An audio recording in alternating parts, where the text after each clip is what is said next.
Hi everyone, it's Dr. Murray here at Back and Balance Clinic, and today we're going to talk about something that concerns a lot of our patients that we see in the office, and that is scoliosis or curved spine.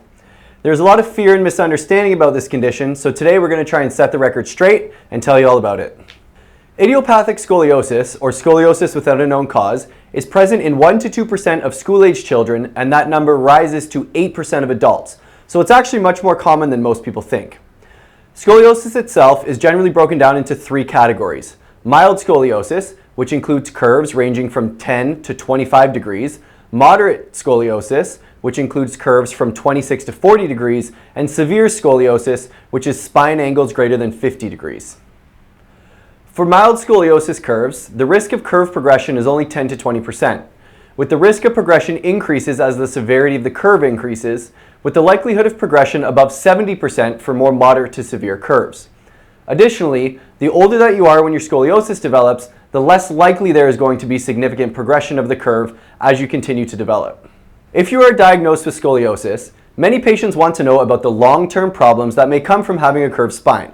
In general, patients with mild to moderate scoliosis that take good care of their spine do not have any serious health complications stemming from the curve. However, once you reach middle age, there is a slightly increased frequency of disc degeneration and back pain due to the asymmetric load on the spine. But these rarely have any major deleterious effect on patients' quality of life in terms of pain, functional status, or mental health.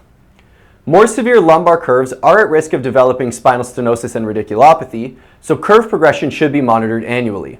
Furthermore, severe thoracic scoliosis can limit the expansion of the heart and lungs, so thoracic curves greater than 60 degrees should have additional testing to determine the extent of cardiopulmonary involvement. When we are treating adult scoliosis in clinic, the main goal is to try and improve the flexibility of the curve and overall spinal function.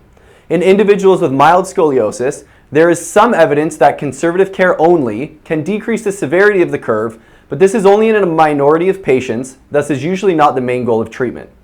Effective scoliosis treatment involves clinical improvements in pain and function by decreasing the trunk, pectoral girdle, pelvic girdle, and lower limb asymmetries. Treatment of scoliosis can range from watchful waiting, bracing, exercises, spinal manipulation or mobilization, to full spinal surgery. It depends on the case. In general, braces are only recommended in cases where the patient is under 18 years of age, where they have not reached skeletal maturity yet, and they have a curvature between 25 and 40 degrees. The research on the effectiveness of exercises is mixed, but there are also several reports which include the results of treatment of scoliosis between 10 and 25 degrees by means of exercise only. The earlier you start exercises, and the more consistent you are with completing them, the better outcomes that can be expected. Surgery is only recommended for patients who have adolescent scoliosis more than 45 degrees or adults with curves greater than 60 degrees that also have a significant impact on their life. Otherwise, surgery is generally not recommended. Once you have reached adulthood, so around 20 in females and 22 in males, the risk of continued spinal curve progression is significantly reduced, and the treatment of scoliosis at this stage is based largely on function rather than curve correction. There is no evidence to suggest that any form of spinal manipulation can correct a spinal curvature. It's just not possible. Our goal for treatment in the adult population is to maintain as much spinal flexibility as possible and to reduce as many functional limitations and asymmetries as we can to prevent or reduce the symptoms associated with the scoliosis. For the vast majority of patients that we see here in clinic, they have already finished growing and are thus not able to be braced, and their curve is not severe enough for surgery. That leaves us with the option of trying to manage their condition with conservative therapy. We do this by a combination of manual therapy and exercise prescription to try and treat the various skeletal changes associated with scoliosis. We do this through stretching, strengthening, and mobilization of the spine in specific ways to decrease the asymmetries that are present. In general, we want to release the muscles that are tight, strengthen the muscles that are weak, reteach correct spinal mechanics, and improve general strength and neuromuscular control over the pelvic floor, scapula, and thorax.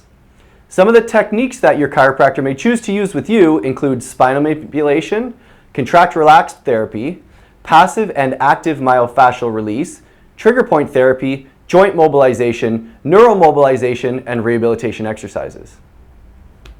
One of the biggest ideas that we try to get across to our scoliosis patients is to make them an active participant in their own care. Your chiropractor is not the only person doing the treatment. You need to learn about your curve, how you compensate for it, and how you can continue to improve your overall function throughout the rehabilitation process outside of the clinical setting. Each curve is different, so you and your chiropractor need to work together to develop a comprehensive plan that will best suit you and lead to the best clinical outcomes. Thank you for watching our video on scoliosis management, and be sure to check out our other videos here.